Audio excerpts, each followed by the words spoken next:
Hey everyone, welcome to Jojo's World. Hey, hello, and good question, sir. We were just talking about unusual orchestral compositions because we're very cultured, and I wanted to segue into the podcast to raise the issue, Nick, of I was at a quiz night a couple of weeks ago. Why? For fun and fundraising. Wait, is this not the issue? No. Oh, okay. But there, one of the questions was about a composition that is taking place in a church in Germany. Yeah.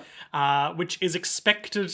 It began in 2000. Oh, this is the one that's expected to end in like 2700. Oh, so you're familiar? Yeah, it's Yes. the one that's played on the organ. I don't actually know anything about how it's played, but go on. It's something like someone has to sit there and just play this note because the way that they wrote out the music, one note takes 100 years or something. To Yeah, actually- right. Something like that. Yeah. I assumed it would have been like, once a day at the allocated hour you play the next note or something like that. There's some insane. God, that's a thing, good yeah. gig if you just, you spend 20 years honing your craft as an organist, and then it's like, yep, for the next 6 for the years. duration of your career, you can just play this same note for the rest of your life. But it's something weird, like, I don't know if there's Good been... gig if you can get it. Yeah, I don't know if there's been intermissions or interruptions, but they continue with the performance anyway.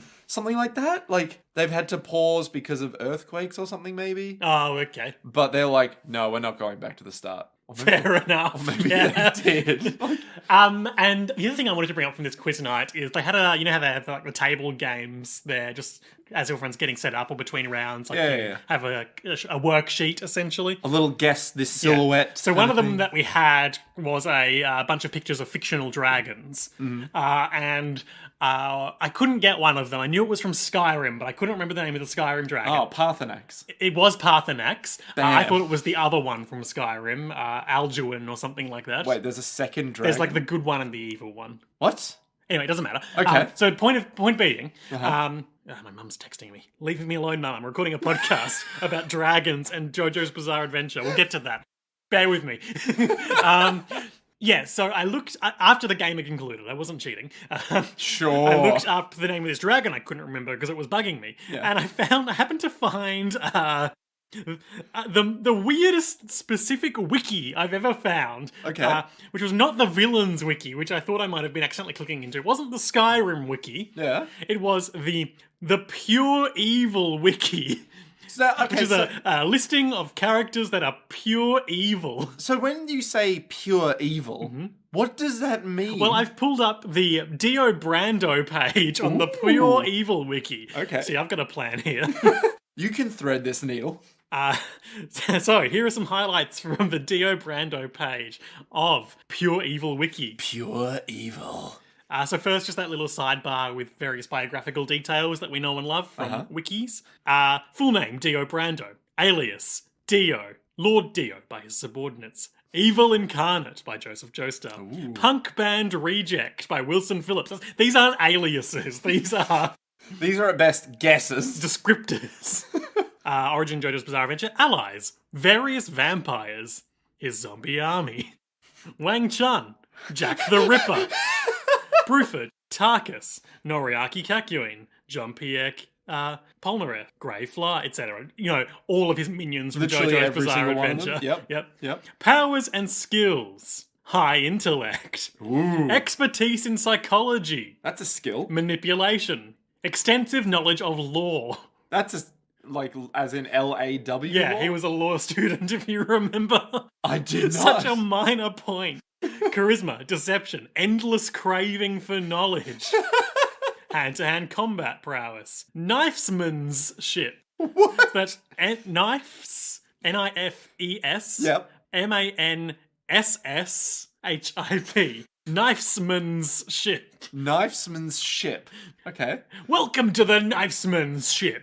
The 6 strongest knifesmans from around the world have been gathered here to fight for your viewing pleasure. Everyone gets a close-up of each other's face, being like, I'll have to fight that one. It's a real Barky thing. He looks so strong and sharp like his knives. And then it transitions into his powers as a vampire. Okay. Which... I was hoping we could riff on that Knifesmansship. I feel like that's all we were getting out of that. Superhuman, it's everything. Shooting high-pressured liquid from his eyes. Cryokinesis, hypnosis, necromancy, teleportation, converting victims. It's just going on. Yeah. Anyway, goals. Achieve world domination. That seems about right. Reach heaven. Annihilate the Joestar bloodline. Parentheses, all failed. Moral event horizon. And there's just a list of Dio's greatest hits here. Sexually assaulting Arena despite Jonathan. No context on who Arena is in this wiki. And it's all just part of a list. Killing Danny. Killing his adoptive father George. Draining the blood of hundreds. Forcing a vampire to devour her infant child. Brainwashing Kakyoin and Polnareff. Like, these are all well beyond his moral event horizon. Okay, but when it says moral event horizon, what? What does that mean? What does any of this when mean? they've crossed the threshold to pure evil, I guess? I guess, yeah, okay. Kill count, hundreds. Countless, indirectly. How many has he killed? Oh, there's no way of knowing. So then it goes through, standard wiki page. There's some quotes, description of who he is, what he's from, who voiced him. Then it comes down to my favourite segment that seems to be on every page in this wiki. Mm-hmm. What makes him pure evil? In general, while he seemingly has a tragic backstory, being born in the slums of the UK, bad start.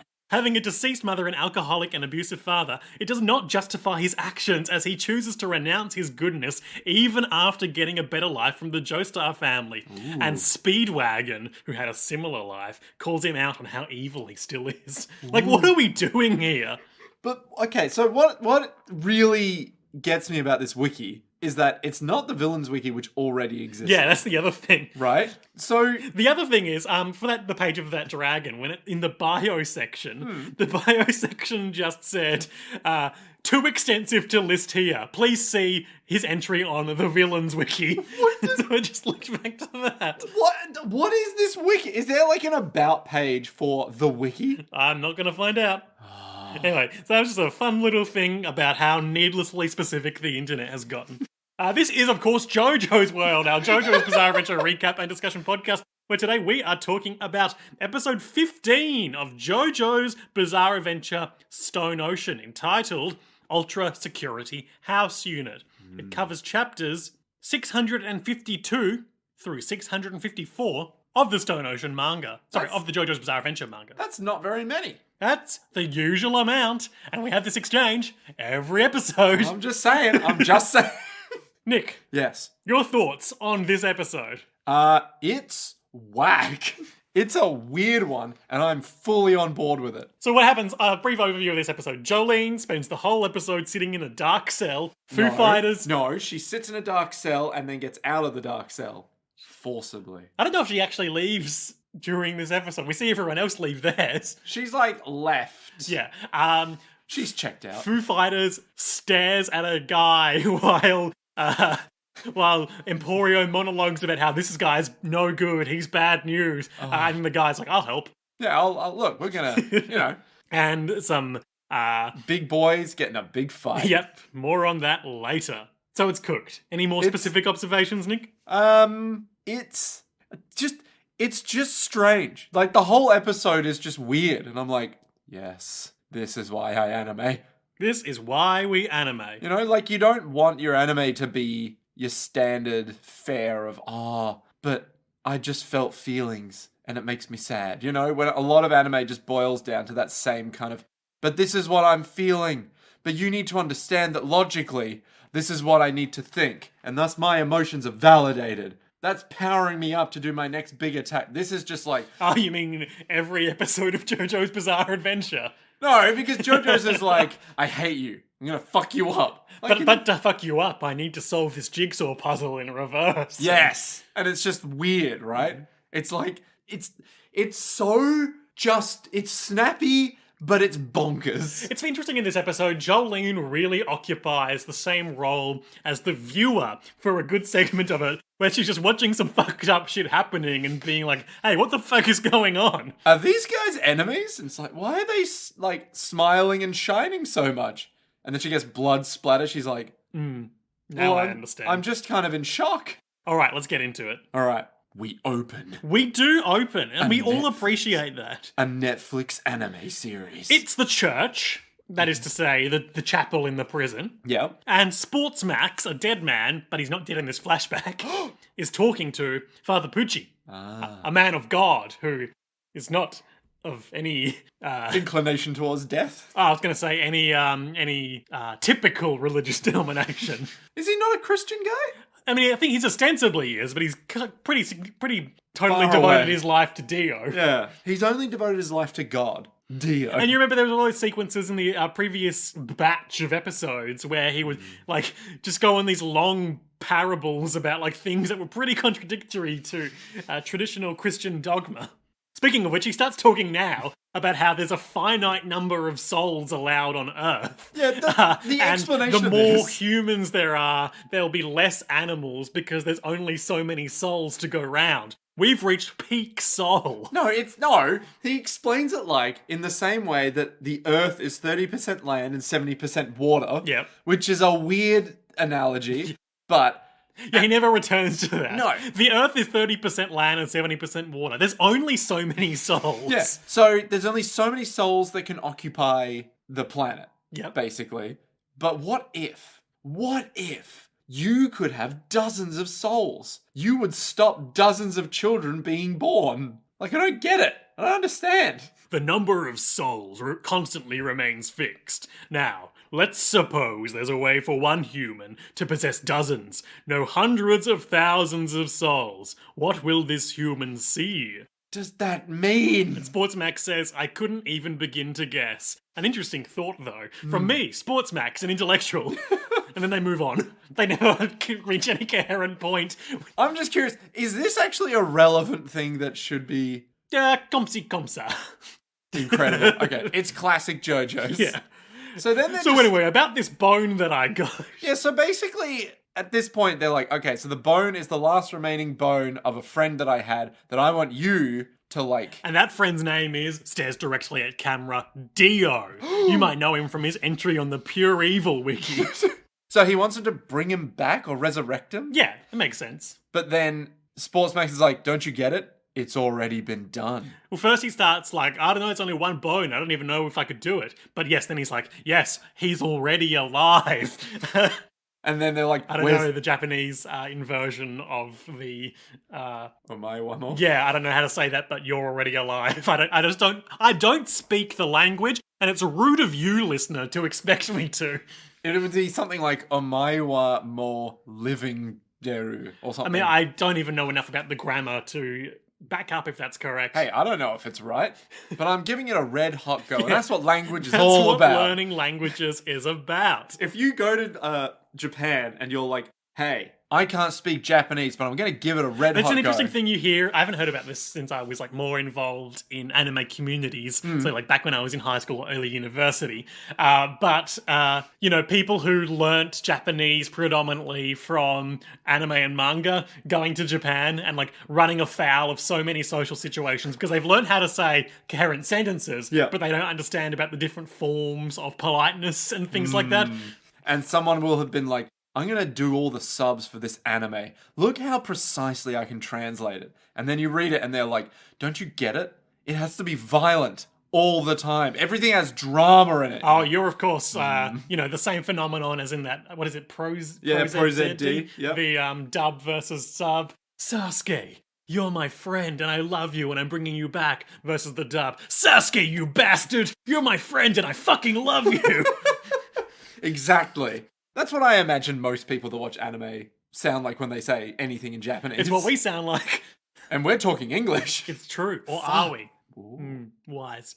Anyway, so the bone's gone. The bone's gone and there's a big bloody hole in both Poochie and Whitesnake's hands Yes. where it were.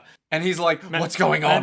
that bone got away real quick. He's just like, where's the bone? I guess it turned into an invisible corpse after all. What? We'll track it down. Just the bone, Sportsmax. like, spinning like a Tengen Toppa Gurren Lagann drill going straight through his head. This is the bone which will pierce heaven. Ooh, of course. See? This is the bone that will achieve heaven. Yeah. But unfortunately, the bone is gone. The bone is gone, and Sportsmax is dead. I mean, he's dead later. Yeah, and it's later now. Yeah. Whitesnake is like, hey, wait, don't find the bone. Let it do its thing. Yeah, just let the bone. The bone is wise. Don't you get it? This proves his theory. You can obtain heaven. What does it Now, mean? with my full knowledge of the series, I don't know what he's talking about. I know what his plan is. I don't know how this proves his theory.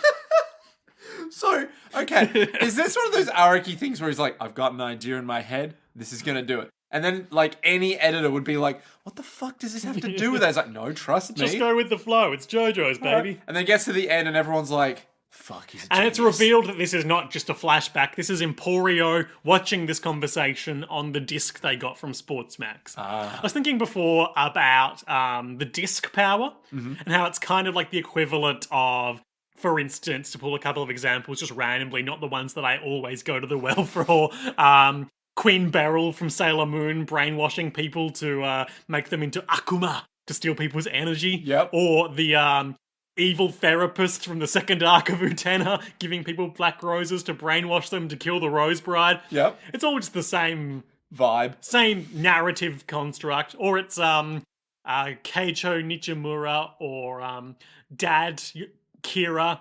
I thought you were just going to end it at dad. I'd be like, My dad shooting people with the stand arrow to turn them into violent stand users. Ah, yes. It's all, but the difference is Poochie is like a laser disc guy. Yeah, he's in the modern He's really era. into audio fidelity. Well, at one point we have him talking to Dio and he's like, what about instead of an arrow, it was a disc? Dio, have you ever heard of vinyl records? They're really the most authentic way to get the sound.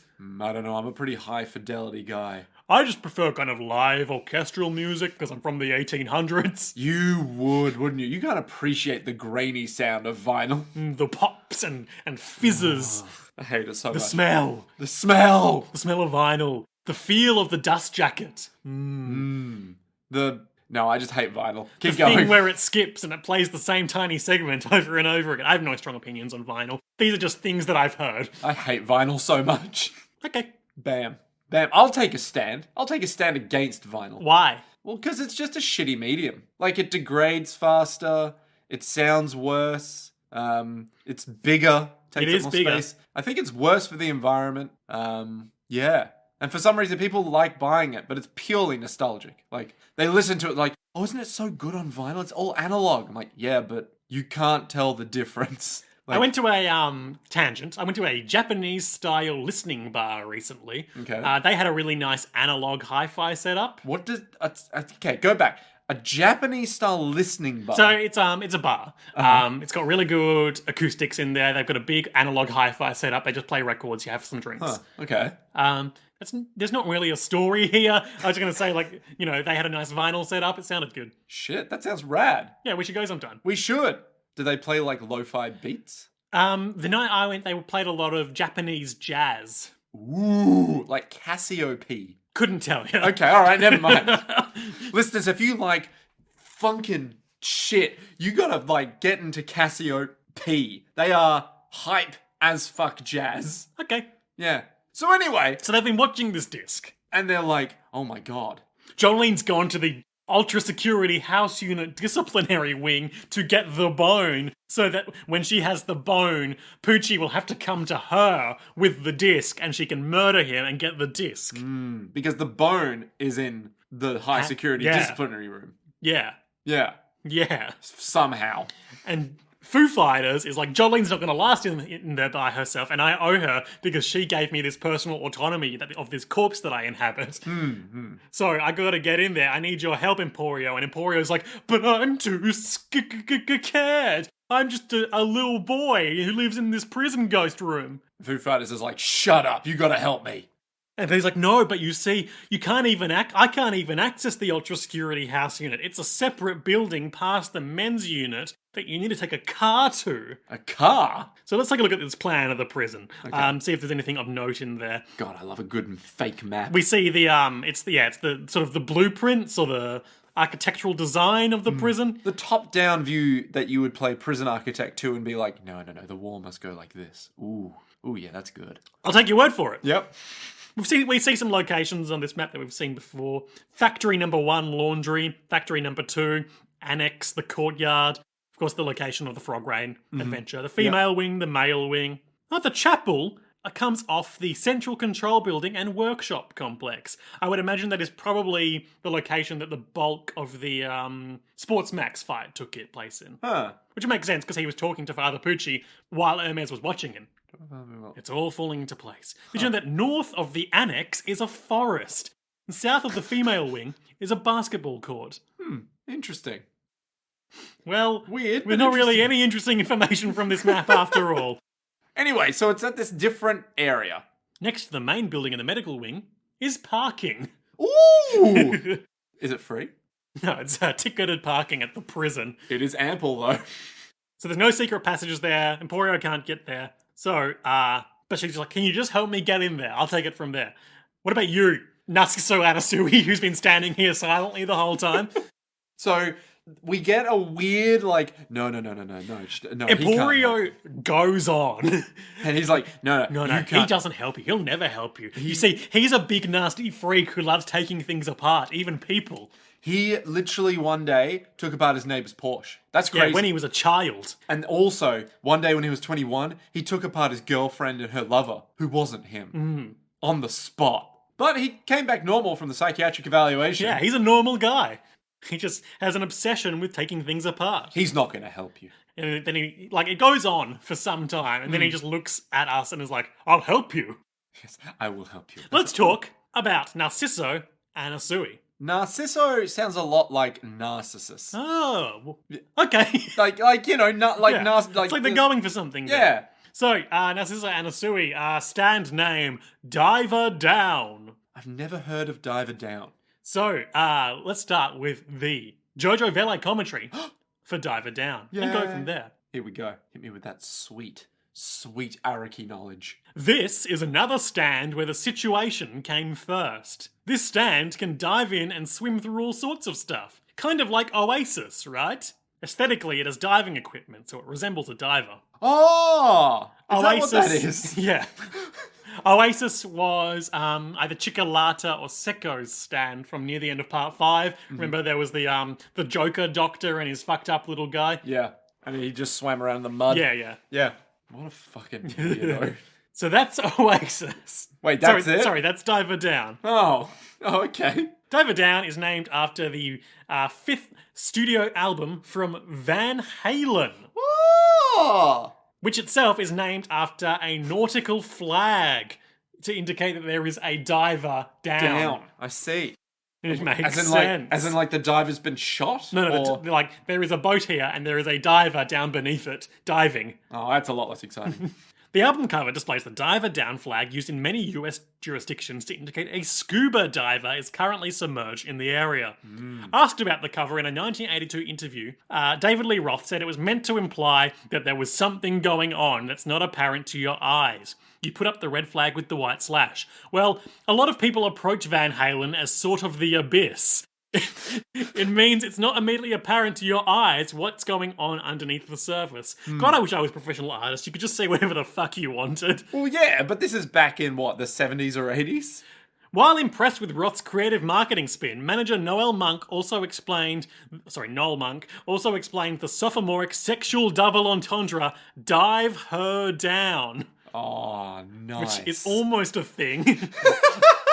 It's like someone explains, he was like, now look, Van Halen, we're not trying to objectify women in any way. More like Van Halen. Again? That's a sexual double entendre I just came up with. Again, we're trying not to do that anymore. That's why we've made a nautical flag, okay? Yeah, this is our sea shanty album, says, like, the desperate manager trying to reform their image. And then the interviewer is like, so, just to confirm, it is dive her down, yeah? It's like, again, I cannot stress this enough. We are trying to get away from that. That's why we checked every jurisdiction. By US law, this is a legitimate flag.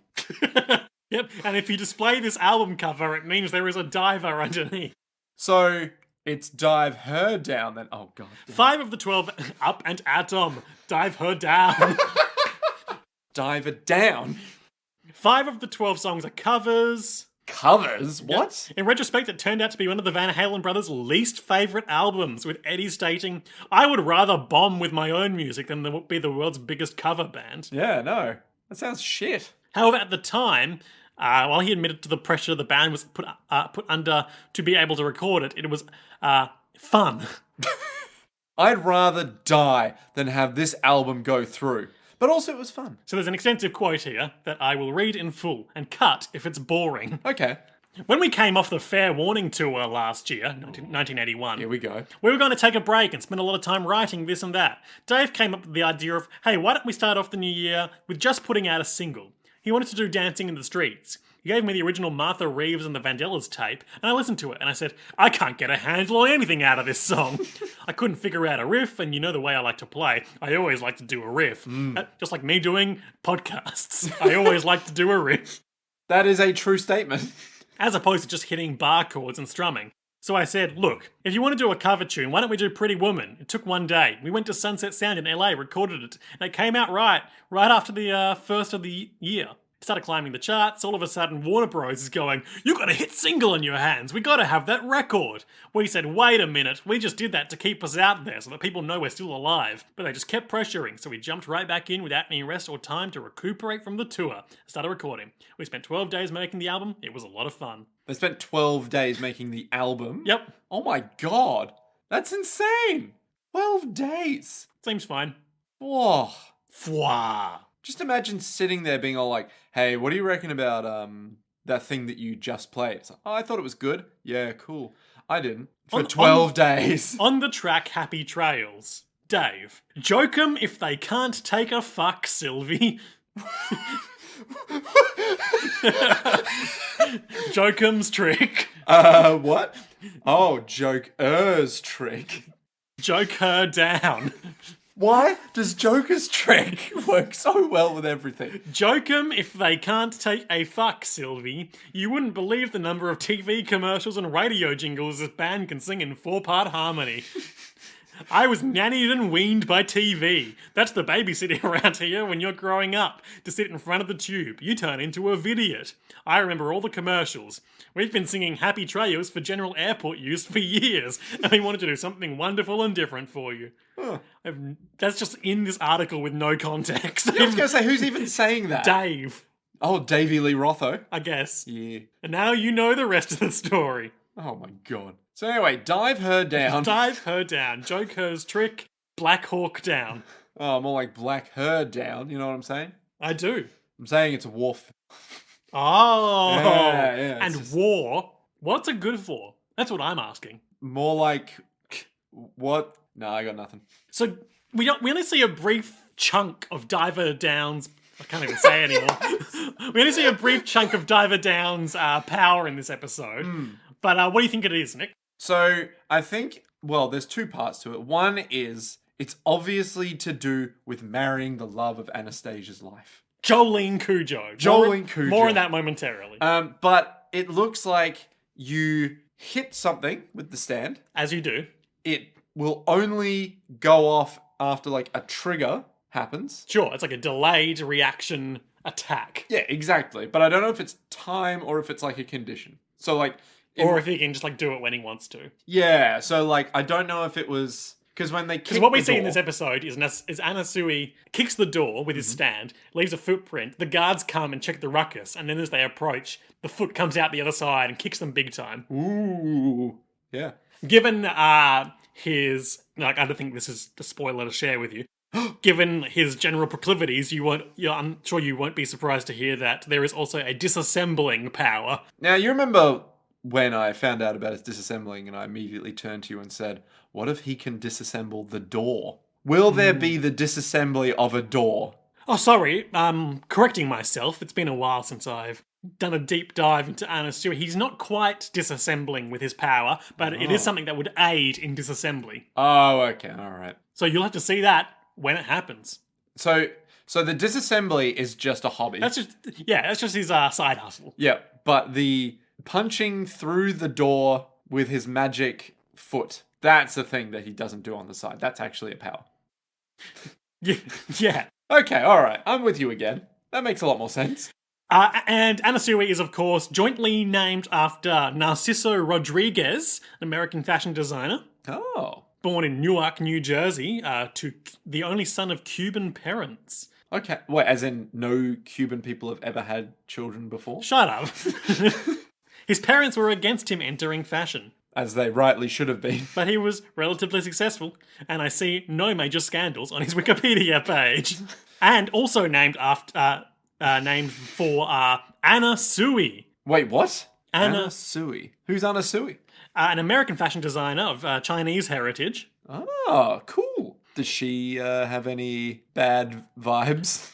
We'll find out. Her brand categories include several fashion lines, footwear, cosmetics, fragrances, eyewear, jewellery, accessories, home goods, and a gifts line. Oh, for your loved one. Looks like she's got a lot of charity involvement. Yeah, I don't global care. expansion. I Anna don't care about Sui her. line. I don't like her good work. I want to know about the bad. Collaborated with Dark Horse Comics, designing the wardrobe for several of the main characters in William Tucci's Junen, a What? miniseries that hit in the hit comic She. What? Okay, sure. Oh, it's designed the costumes and characters for the 2004 television series Gankutsuo, The Count of Monte Cristo, which I believe is an anime series loosely based on the Count of Monte Cristo by Alexander Dumas. Oh my god, that looks rad as fuck. Brand collaborations, Hello Kitty, Google, Starbucks. Doing a lot of big capitalism fashion collabs. I would love to see, this is a Starbucks-inspired number. As you can see, it's just the Starbucks lady, but a full-on dress. Following 9/11, worked with actor Ellen Barkin to design an outfit to raise funds to benefit the Leary Firefighters Foundation and the firefighters who perished in the response. Nice. You know, Steve Buscemi was a 9/11 first responder. I know. He's a cool guy. Yeah. No real red flags here. Okay. All right. I'm sure we'll find one eventually, though. How old is she? Age 58. It's counting on his fingers. This is, of course, an audio medium. So she's 58 now. That means she was born in I mean, I can just tell you that. Oh, when was she born? 1964. 1964, my god. That's so far away. Okay. So, Anna Sui is like, yeah, I'll help. And they're like, you're what? He just gets right up in her face. Yeah. At some point, Foo Fighters is like, no, I need him to help. We've talked about his outfit before, right? Very briefly, but let's just bring attention to the fact that this is clearly So he's wearing a combination leather vest at the back, but the front is just interwoven leather straps with footprint soles attached to them. Long flowing pink hair. Mini skirt. Which doesn't actually cover up the butt cheeks, but they're well sculpted, so... You know, if you got it, flaunt it. Exactly. And he's got a little purple hat on with metal studs in it. Wait, purple hat? What do you mean? Oh my god, I didn't even notice this. Clearly not a design that you would think, yes, that's a man. But hey, time has chosen that this is in fact a man. So he walks off out of the ghost room and Emporio follows what are you plotting? And he's like, I like Jolene. I think she's cute and I like her determination. So if we get through this, I want to marry that girl. I want to marry that girl, Jolene. Foo Fighters is like, what the fuck? And I want your blessing, Foo Fighters. And then both of them are like, what? So, yeah. And that's apparently what... That's his condition. He wants to marry Jolene. And then, as we said, he does a big kick on the door to make a bang. The guards approach, and then the kick comes out the other side and kicks them all, and they've incapacitated a heap of guards. It's like, damn. Damn. This guy, he got the some delayed powers. attack. Yeah. He's so mysterious, and his stand diver down. So then we get a quick, it's the halftime title card. Mm-hmm. We do get the name of the stand user of the stand survivor we're about to learn all about. That stand name is, of course, Guccio. Sorry, stand username is Guccio. Guccio. We don't see this Guccio or Gucci this episode. Or ever. that you know of. Ooh, maybe we already have seen them. Maybe. Probably not. But of course, we know about Gucci. We, as viewers, know that Gucci was a 50-50 kind of guy. Do we? Well, I assume so. He was in high fashion, right? Yeah. Yeah, so it's probably 50-50. The eldest son of Aldo Gucci. Aldo Gucci. Yep. Inherited the ancestral coat of arms from the Kingdom of Italy for the Gucci family crest. It was adapted into the corporate logo. Oh. And we've all seen the movie that we haven't seen, The House of Gucci, detailing the dramas and lives of the scions of the Gucci brand. Controversies. Yes. In April 2016, the UK's Advertising Standards Authority banned a Gucci online video ad because it starred an unhealthily thin model. Oh, I remember this. I don't. They were like, yeah, look, that's a bit much. In February 29, Gucci removed a black balaclava sweater with a roll-up collar and cut out red-lipped mouth from its shelves after it had been compared to a blackface costume. Hey. And they did some token corporate philanthropy in response. Was it very like, we're sorry that we've offended anyone with our blackface? I've been watching a lot of Atlanta recently. There's an episode in season 3 where I was going to say European fashion company, but I don't. Just the sort of curator that we see is French. I don't know what the company is. It doesn't matter. But accidentally, through like describing a bunch of distinct, unrelated influences, makes a like fashion jersey.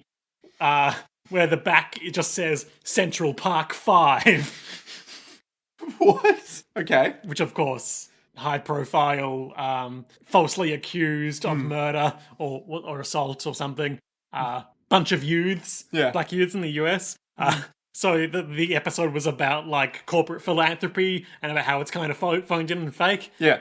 Good episode, good show. Check out Atlanta. Do it. Do it now. In May 2019, the Sikh community in India criticised Gucci's cultural appropriation of a religious item when the Italian brand commercialised turbans at $800 a piece. Oh, buddy, you can't be doing that now. They did some more philanthropy. I like the idea that every single one of these bits would probably just have, they made a mistake and thus did some philanthropy. But what was the philanthropy that they did? During a September 2019 show that resembled a defile, I'm not familiar with this word, defile, but with several accent markers on the E's. Where is it? Defile? Oui. Of mental patients, catwalk model Ayesha Tan Jones held up their hands on which "mental health is not fashion" was written, a reaction to the brand's inappropriate commercial use of the imagery of mental illness. That's what I call a wardrobe malfaction. Ba-da-ba-ba-ba. Bam! Good stuff. So do we like Gucci? I have no strong opinions on Gucci. They are irrelevant to my life. Okay, alright. I don't like him. Okay. Meanwhile, back in the past, Dio is building a model ship of the ship that he and Jonathan Joestar died on. This is the dumbest shit. Like, why would you make a model? Okay, so he's a vampire. Yep. He's got unlimited cosmic power, extensive knowledge of the law, He shoots high-pressure liquid from his eyes. He's pure evil. Pure evil. What does he do with his time? Build a model ship. I mean, you know, he's indoors in the daytime a lot. It does limit your activities. But it's like he literally builds a model ship Yep. where he died. I mean, famously... Or didn't die. Yeah, he spent 100 years underwater. But what? Gotta do something, right? Why would you want to remind yourself of this? It's a nice little model boat. He's got some paints, he's got some glues. It's such a weird thing. Dio's getting ready for, like, his Warhammer campaign. I'm really into, like, I know very little about Warhammer, so help me out here. But I'm really into, like, the dwarves, because they've got this whole Book of Grudges situation, mate, which reminds me of me, and about how I held a judge against Jonathan Joestar. Oh, yeah, mate. Did you ever get that cleared up? Yeah, I took his head and his body. Oh, mate, that's not how you clear up a grudge. Oh, no, you got to give money for that. Well, I attempted to seize the family fortunes of the Joestar estate. Oh, no, you're going to have to become a slayer Nick, now. which Warhammer 40k army would Dio use? Oh, I mean, Dio would absolutely use... I know very little about this setting, but based on my very there's... surface level knowledge, Yeah. I'm going to say the Dark Elder. I was gonna go that way, but the thing is, Dark Elder are like chaos incarnate without being like taken over by the chaos gods. But they are kind of a bunch of assholes. They're like But really funny assholes. big time masochism stuff. Well, more like sadism. Like, the best thing I've ever seen that describes them is the show Emperor's text-to-speech device. Yeah. The show Emperor's New Groove. Yeah. Oh, the Emperor's New Groove. The Emperor's text-to-speach device. Mm-hmm. There's a scene where it's like two Dark Elder approach these kids that are playing soccer, like, hey kids, do you want to come play a game? They're like, oh yeah, sure thing. It's like, great. We're going to be playing like football over there. It's like, oh, awesome. And then they're playing football with each other. This is a parody, right? Yeah, it's a parody. And they're all playing football with each other. And it slowly like pans down. And you see the Dark Elder who came over to the kids. And they're using their bodies as puppets to play. Ah, I see. And it's just like, oh no. So that's their vibe. That's their vibe. Famously, Dio did make a newly vampirized woman eat her baby. One of his moral event horizons. God damn it. Is this going to be a thing now? We're just going to be like, oh, that's a real moral event horizon for you, Liam. Speaking of children playing, yes, Poochie poses a schoolyard question to Dio. What's the most weak stand you'll ever seen? Dio, takes the literal response, like, no stands are weak. For you see, much like a king has his strengths and a chef has his strengths, even the seemingly weakest stand could be lethal in the right situation. This is the foundation of the stand era of JoJo's Bizarre Adventure conflict. Why, I recall the Janken Kid. Oh, fuck, what was the Janken? That was the kid who wanted to play rock, paper, scissors with Rohan Kashibe. Oh, God, and he kept being like, come on, do it now. And then he's like, rock, paper, wait a minute. Right. Darby the video game boy. Who was a terrifyingly powerful opponent. Once ensnared. Mm. But he describes but he's like, but kids will be like, who's stronger, Stallone or Van Damme? Dio's like, all right, let me shut this down by example, all right? Okay, Survivor. There's this guy. This guy. He runs a lodge out in the French mountains. Unrelated, in the French mountains, there were these 6 hikers that went hiking one day. They all died. They concluded that the reason they died was because they beat each other to a pulp. And then the last one couldn't make it down the mountain because he'd been beaten to a pulp. And we see that these hikers have a fancy little Saint Bernard with one of those rum barrels around, or whiskey barrels, or whatever it is, around its neck. However... But even all that whiskey couldn't save them. What happened to the dog, I wonder? That's what I want to know. I think it must have run away. Surely the dog is still alive. But we don't know. And we see, gory shots of, they've punched so hard that their wrists have snapped and bone is exposed. Like when their fists meet, they bend unnaturally and everything just snaps out. It's too much fight. It's so much the degree of strength required to do this. Something like a tooth goes into a rock and splits it in two. A tooth that broke and flew off after a punch had split a rock and wedged itself there. That's velocity. That's real speed. So Dio's like, that was not because of some cabin fever or some human error. Some sort of mountain madness. It was in fact because of a stand. It's some guy who lived in that lodge. Yeah, he was the lodge keeper. They stayed there. A woman in the group made fun of his smell. He didn't do anything, but it made him mildly angry. And that mild anger activated his stand, flowed through the bioelectricity in his body, down into the ground, which was wet from the dew.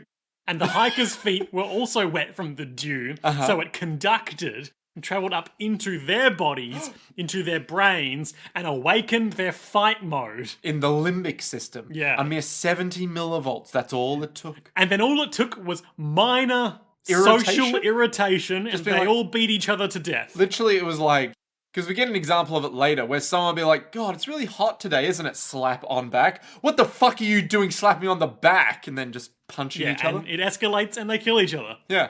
But unfortunately, that stand, though seemingly powerful, is just a bit of a handful. It requires very specific situations to be useful and can't differentiate friend from foe. So if you tried to use it in an organization, it would just...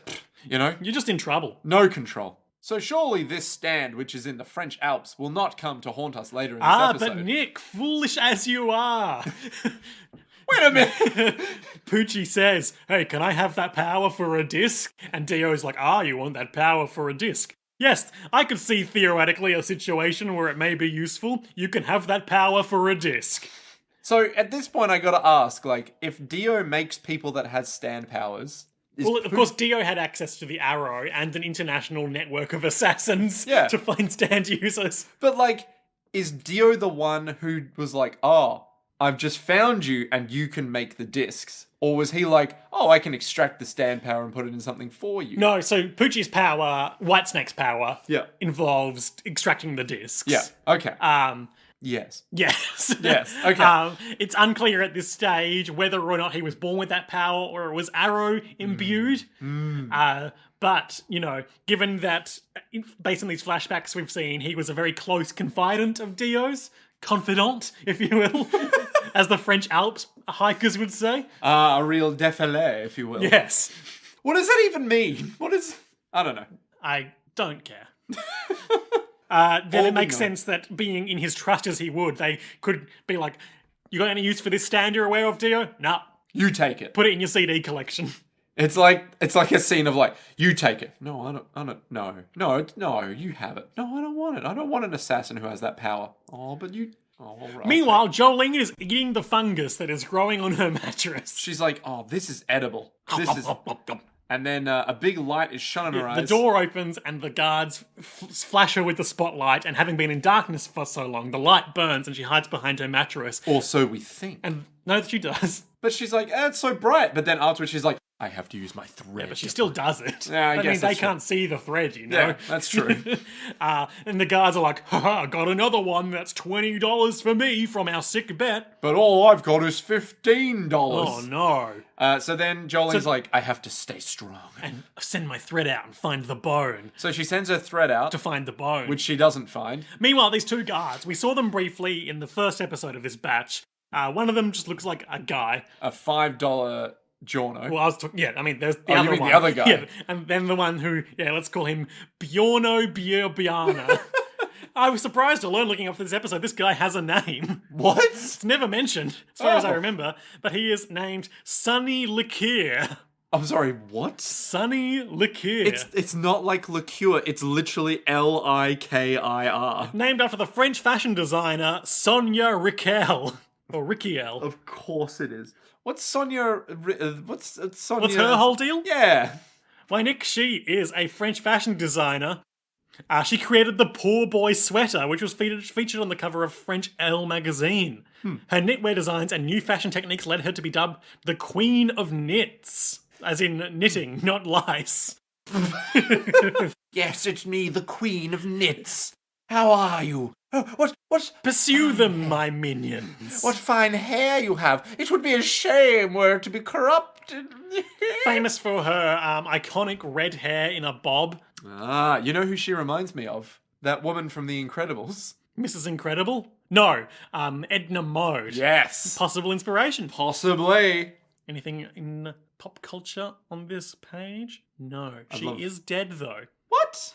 Oh. Well, that puts a bit of a downer on it. It might not, though, because in 2009, she signed a petition in support of film director Roman Polanski, calling for his release after Polanski was arrested in Switzerland in relation to his 1977 charge for drugging and raping a 13-year-old girl. Yikes! Nothing makes me angrier than the people who think that the rich and powerful should be above the law. So, goodbye, Sonia Riquel. Fuck you. I would love if, it comes out that it's like, Sonia Riquel did a lot of good work as well. Like this, and this, and you'd be like, well, she did also sign that one petition, though. That one petition in support of no ramifications for a child rapist. Yep. Child drugger and rapist, thank you very much. Sure. Yeah. Anyway, fuck Roman Polanski, fuck Sonia Riquel, fuck everyone who signed that petition. They'll be first up against the wall when the revolution comes. Well, she's already dead. Yeah, but we can still exhume her. Look, we'll resurrect her and Sports then do Max, it again. get the bone. Are we good people? Yeah. Okay, cool. I'm the best. Look, by my moral framework, I'm untouchable. Nick, I forgot to mention at the top of the show and in the previous episode that just acknowledging for the sake of the podcast that Batch 3 is coming at the start of December. So we're going to have an unbroken run between Batch 2 and Batch 3 of Stone Ocean. Get hype. Hooray. Now that news is out of the way. Yep. Jolene's like, I gotta get this disc. And the guards hit her with the hose. Because she stands up and they're like, we didn't say you could stand. Well, they did come in here being like, shower time. So they were gonna do this regardless. True. And as they're hosing her, they're like, hey man, you're gonna bet on the Marlins tonight? The Florida Marlins? Baseball? What? Baseball. What are you talking They're about? like, hey man, the Marlins are playing tonight. Their chances of winning are slim because the pitcher broke up with that reporter girl. He won't throw any strikes. And the other guy is like, I'll take that action. That pitcher's good. How about $20? I'm telling you, his throws will be bad. No, that pitcher is good. You're such easy prey. As this is all happening, the water is like filling up in the room around And them. we see it with our knowledge of dramatic irony. We We're see the water slowly seeping under their boots. And we're like, well, I mean, this isn't the French Alps, but you know, if you But can't take Pucci did talk about putting that stand on a disc. Ah. I wonder if that will ever come back. I mean, I don't know. No. That was over 20 years ago. If I know one thing about Araki, it's that he doesn't do foreshadowing. Yeah, famously, Araki forgets all the content he puts in his... And because of that, he writes the greatest narratives. No, he doesn't. That's an overused meme. As the guard is turning off the hose, he accidentally briefly hoses the other guard. Like, accidentally just comes back. He's like, oh, sorry, it's a real bitch to, like, Close turn the off. valve on this. So, like, hits him. And goes like, I have to go back to the main prison to change now. And, like, Accidentally. almost as if he's not thinking about it, punches the other guard in the shoulder. Yeah, and it's not a super hard punch. He's like, nah, But then we see on the ground, exact, and we're electricity flow up, and the guard is like, oh. He looks down, he color shifts to blue mode. And it's like, oh, why'd you hit me? looks like I gotta get Lakir on this guy. That's what they call me. I'm everyone's favourite character, Sonny Lakir. Ah. You know why they call me Sonny Lakir? 'Cause I'm the only son of my parents.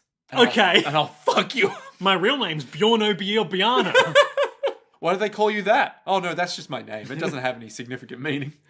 And so they're basically like alternating between trying to talk each other down and escalating and fighting each other. Yeah. And at one point, they're just like beating each other up, and Jolene's like, what the fuck is going on? Yeah. This is They're getting weird. brutal. Then Bjorno is like, oh, wait, stop, I'm sorry, I'll apologize. I'll give you my spare uniform, it's all good. We're friends, right? Yeah, we're friends. And Come then on, gets it's all in good. real close. And then just like Dio style, start of part one, punches him in the eye and...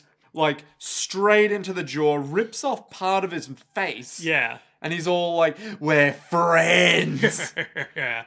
They're going nuts. They go going ham on each other, and they start seeing. Jolene starts seeing this too, like the strong parts of his physique light up golden style. And it's like right in through the muscle. It's real like VATS mode, you know? Yeah, and like very barky style where it's like, why are they so bulky all of a sudden? Why are they so I mean, pumped? it's JoJo. They were always bulky. But like, they're real like macho boys now. I can see where his body's strengths are. His superbly developed muscles. Beautiful. I can sense the strongest muscle structures. How wonderful it is to fight. This is from Sunny, who's like pumped up with that sweet, I don't know, Yeah. fight juice. And Jolene's seeing it too through a haze of ominous katakana. And she's like, what the literal fuck? Like, she like rubs her eyes like, what is going the fuck on? Like, what? Looks at the mushrooms she's just eaten. Never again.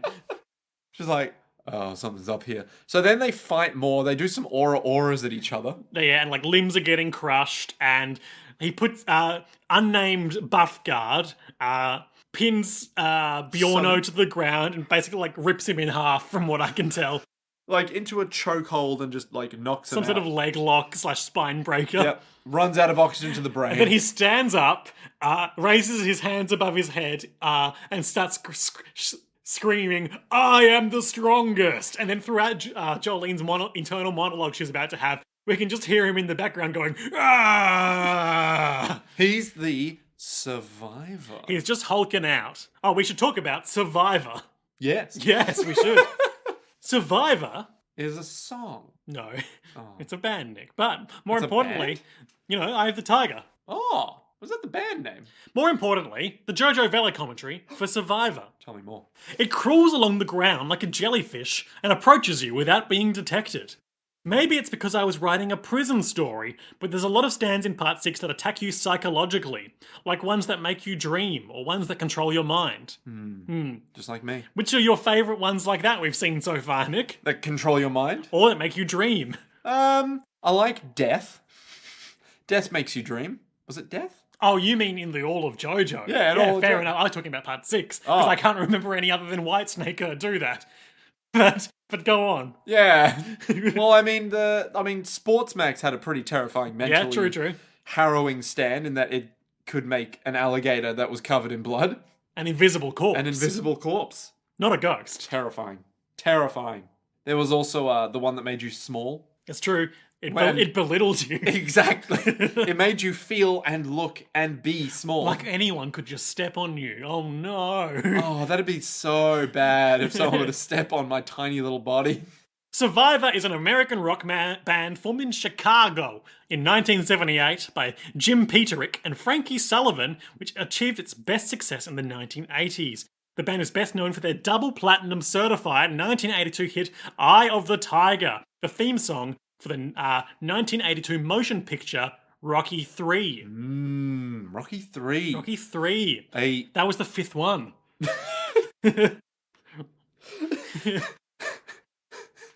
I remember that bit in The Simpsons where it's like, wait, so Rocky 5 plus Rocky 3 gives Rocky 8. Adrian's Revenge. I didn't realise when I was a child, but that is not a real Rocky movie. Oh dear. Oh, this is the one. So it's not Drogo because that's Rocky 2.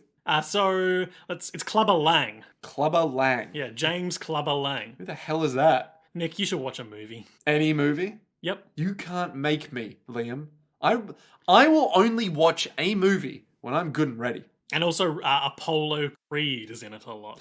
Apollo Creed! So this must be Rocky 4 must be Ivan Drago, because doesn't Apollo Creed die boxing Ivan Drago? I don't know. I'm not sure. I mostly know this from the hit investigative podcast Finding Drago. Which is good. Yep. It's a good podcast. So, yeah, this guy, fight everyone. And Jolene is like, hey, what the fuck just happened? Like, literally, I've just watched this guy get all shiny. I just watched this guy angry. beat this guy to death Yeah. for no reason. In this pool of water. Must be a stand. Then meanwhile, Poochie is just ruminating to himself in his chapel, backlit by God rays from the sun. What's the scripture that he quotes?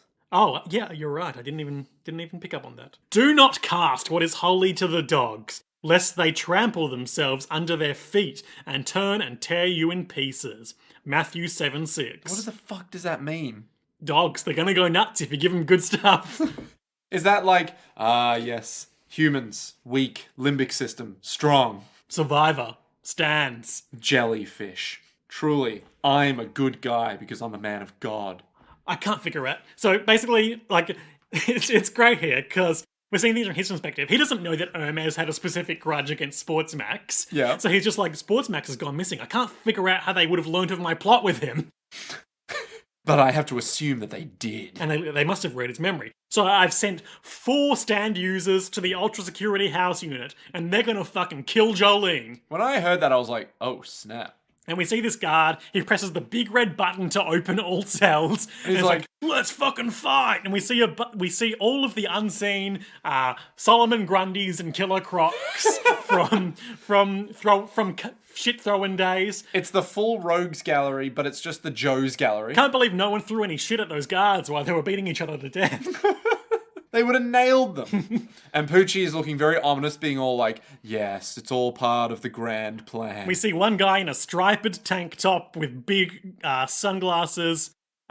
One guy in a green tank top with metal rods on his green hair. One little old man. Look wise. One gladiator, cyberpunk Mad Bat Max looking motherfucker. I don't know how they let him keep the hat with the spike on it. You're allowed your own clothes in Green Dolphin Street Prison. I know, They just but- have to all say Green Dolphin Street Prison on the back. I know, but like, if you were to wear that helmet with the big spike on the top of it and headbutt someone, I feel like... There's a lady who looks surprisingly like the villain from Part 7, except wearing an open shirt with a bra and, like, camo underwear, red belt. She looks like, what is it, Yoko from Gurren Lagann? A little bit, yeah. Yeah. We can also see the strength of her left arm shimmering in Survivor God rays. Everyone in the room is like, oh! Everything is lit from beautiful light from above. Then there's a bunch of people who are obviously like lesser characters. Lesser beings. Nick, of these characters... Oh, and one guy crouching in the darkness. What's he doing? Watching from afar. Of these characters, I would love your opinion on some of their abilities or role in the story. Okay, I'm gonna give you a... So, Mad Max Spiky Helmet Man first. I'm going to give you a bit of a spoiler here for my further predictions. Okay. I don't think it's going to matter what they do. Oh, you think they're all just going to beat each other to death off screen? Absolutely. Okay. It's literally going to be like, I've sent 4 down to murder Jolene. Oh shit, Survivor doesn't distinguish from friend from foe. They all just killed each other. I should have listened to Dio. Jolene just stayed in her cell, sent her string out the whole time. Yeah, exactly. And it'll just be like, oh, wait. That was an idiot move. So it literally is irrelevant what their powers That's are. That's great. I love that. But they're just going to smash each other down. And yeah, this guard just lets everyone out. It's like, it's Fight Club time. Yeah, I'm the strongest. And Jolene's just standing there being like, what the fuck? And that's the end of the episode. God damn. So Nick. Yes. Highlights and lowlights. My highlight is the bit where they fight each other. They do. And they like to death, but it's like, oh shit, that thing that Dio was like, yeah, we couldn't possibly use that. It's like, oh, they're using it. I'm seeing so much potential for so many ways this could go. Oh my god. It's almost like if you chucked it into an environment where you don't care if the people it's affecting live or die. Yeah.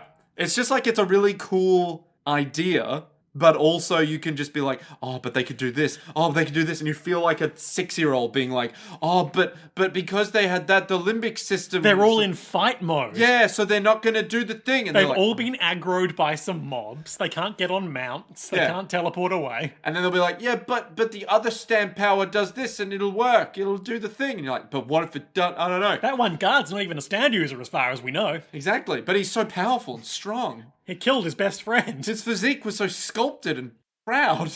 Yeah, so that was a good bit. Yeah, my highlight. I like Dio building that boat. It's a nice subtle callback, and he's got to do something with his spare time. I know, but it's so silly. Lowlights. My lowlight is probably gonna have to be the weird, like, out of nowhere motivation of Anastasia. Yeah, Anasui. Anasui. Of course, localized as Anastasia. I was going to say the same thing, actually. Yeah, because it's like, oh, I'm going to marry her. I'm like, what? Like, you saw her once for, like, a minute. And now everything beyond that point is like, what? Huh? Dude? You okay? Maybe he just likes disassembling motivations down to, like, their barest essentials. Where it's like, no, but it is a motivation. You know what I mean? Yes, but also, no. But it's just out of nowhere and like, what? Huh? Yeah, fair enough. Yeah. So, Nick. Yes. Jolene is in the maximum security house unit with the Stand Survivor and all of the Harley Quinns and Poison Ivies are on the loose. Yep, you got your Al Ghuls, you got your Jokers. You've already revealed that you think that they'll all just kill each other. But what will happen beyond that next time on JoJo's Bizarre Adventure, Part 6, Stone Ocean, in the episode entitled... 16. Yep, the 16th episode of the series. The Secret of Guard Westwood. Ooh. Is that like... Is Guard Westwood like capital G Guard, capital W Westwood? Well, it's also an episode title, so they're all capitalized like that. Damn it, okay. Alright, so my initial thought was that we'd get like, oh my god, it's going to be dope stand battle. And then I thought, wait, no, they're all just going to beat down on each other because of Survivor. So Survivor's going to be like, that's my electrical sound on all of them. Unless we forget Jolene was just getting hosed as well, so she's likely compromised too. Yeah, but she's on a bed right now. The insulating power of a mattress. Yeah, made of metal. So I don't know if she's going to go crazy. but I think everyone else is. Okay. And they're all going to beat down on each other and It's just... Fight Club time. Yeah, just go ham, right? And then the guy cowering in his cell, like Yep. the little guy, that's the owner of the lodge that Dio was talking about. Okay, why is he here? Oh wait, no, it's his stand, isn't it? Yeah, Never mind. they put him in a disc, remember? Yeah, they put it in a disc. He's the guy that has that disc. Or it could be the owner of the lodge. Oh, yeah. I don't know. Maybe. One of the two. They'll do that. They'll do that. They'll murder each other, and then Jolene will walk out, get electrified, and be all like, just need to kill someone. And then that poor guy who has that stand power will be all like, I'm going back in my cell. I'm hiding. And she'll go over and be like... She'll beat him to death. Yeah, more or less, yeah. Or Problem something like solved. that. Yeah. And what about the bone? This is I don't really know what's going on with the bone. Because... Funny that. It's almost like it's not really well articulated by the story so far. No, so... It's Dio's bone, and Sportsmax used his power on it. So, I get that he was trying to resurrect Dio, but that's not really what Sportsmax does. No. Also, it moved to the maximum security And it area. proved his theory that heaven is attainable. Yeah, but then, does someone else now have the bone? Or is it just walking around of its own volition? Like, what? These are the questions, Nick. Because all the other corpses we saw were like taxidermied, or, oh, there's a body And over the spirit of the thing was distinct from the body. there. Exactly. It was an invisible corpse, Yeah. not a corpse, which we saw over there. Yeah. So, like, the bone is gone. What the fuck is going on Why with is the bone gone? Yeah, why is the bone gone? So maybe it was just like attracted to something down in that prison and it wants to get, like, maybe the ghost of something down there? That's true. We do have Emporio with his ghost of Yeah. things. So maybe there was something that was down there that the ghost is like, ah, yes, here it is. And what will Anasui and Foo Fighters do on their way to save Jolene? Oh yeah, they are doing that, aren't they? I forgot that we've got them going because I would just assume that everyone would just be finding each other. Yeah. Maybe Anasui will... Okay, so Foo Fighters might show up and then be like, that water ain't good. Anasui, don't go in the water. I know all about water Trust on account me. of being plankton. Exactly. I know what good water looks like, and that's bad water. So maybe Foo Fighters will know that. Then Anasui won't walk in, but it's too late for Jolene. Oh, okay. They have to, like... So they have to rig the fights. She's gone berserk mode, and they have to incapacitate her without hurting her. Yeah, it's like every like sniper cover mission in every FPS where you're the sniper who has to cover the NPC that runs from bit to bit. And so they're Is it like that? Yeah, where it's like they can't step in the water, but Jolene's already in the water. So from afar they have to be like, Oh, I see. yeah, and they need to rig the fight so that Jolene always wins in each fight so that she doesn't die to these ultra buff random stand user peeps. The scarecrows and exhausting my knowledge of Batman villains. Dr. Freeze, Mr. Zars. Penguin. Yeah, all of them. Yeah. Great. Yeah. Well, we'll find out all of that and more next time on JoJo's World. But until then, To be... keep watching the continued. skis. The skis? I mean skies. Oh my god. Great. To be continued. To be continued.